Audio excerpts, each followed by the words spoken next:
8 से 10 क्वेश्चन में 12 क्वेश्चन चलो वो 1 मिनट वाले नहीं। और मैं मतलब ये सच में मतलब सभी पेरेंट्स से, टीचर से और मैं अपनी तरफ से भी कहना चाहूंगा कि यार पेपर अनएक्सपेक्टेड था और ठीक है, पेपर बनाने में जो चीज़ें करी गई है वो एक्सपेक्टेड नहीं थी कहीं से भी कहीं तक।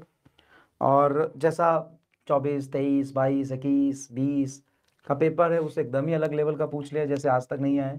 सबसे टफ पेपर में आप इसको काउंट कर सकते हो कैलकुलेशन के हिसाब से, लेंदी है चीज़ इस हिसाब से, है ना।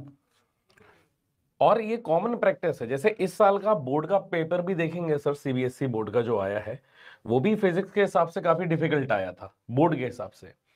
सेम ये एग्जामिनेशन, तो अगर ये टफ पेपर है ना तो देखो कट ऑफ कितना नीचे जाएगा। हाँ। सिर्फ आपके लिए टफ नहीं है, वो सबके लिए बेटा। उसको एक जनरलाइज और जब इतने पेपर टफ होते हैं ना तो सारे क्वेश्चन आपको नहीं करने होते हैं। बट वही है ना कि वो माइंडसेट ही नहीं था। तुम्हें तो पता था कि आसान आ रहा है, 5 साल से तो आसान आ जाएंगे।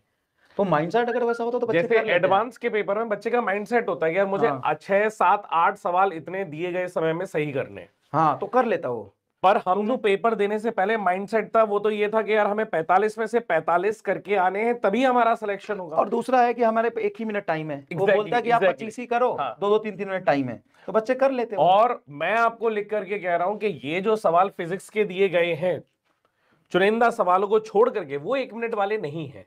हाँ नहीं है, मतलब जो टाइम ड्यूरेशन जो दिया है 8 से 10 क्वेश्चन में छोड़ दूं, 10 क्वेश्चन से 12 क्वेश्चन में 12 क्वेश्चन चलो छोड़ दूं, तो बाकी के 12 क्वेश्चन के अलावा जो क्वेश्चन हैं 32-33 क्वेश्चन, वो 1 मिनट वाले नहीं है, बिल्कुल नहीं है 1 मिनट वाले।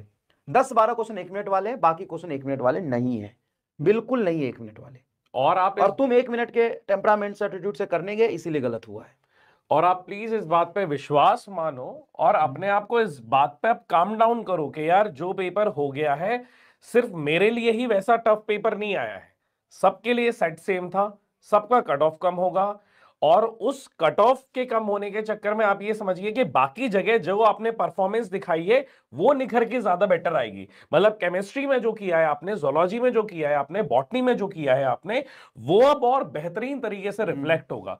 तो मेरी आप बात मानिए, अगर आपने मेहनत करी है, आपने जितने अटेम्प्ट करे हैं बहुत सही, बहुत सटीक करे हैं, अपना बेस्ट दिया यार, अपना बेस्ट दिया, दोनों नहीं दिया। आपको प्रूफ करने के लिए और भी मौके मिलेंगे, परेशान मत हो, आपने अपना बेस्ट दिया है। अब जो भी था अब थोड़ा रिलैक्स हो जाओ, 1-2 दिन रुको, फिर अपन सोचते हैं आगे, ठीक है।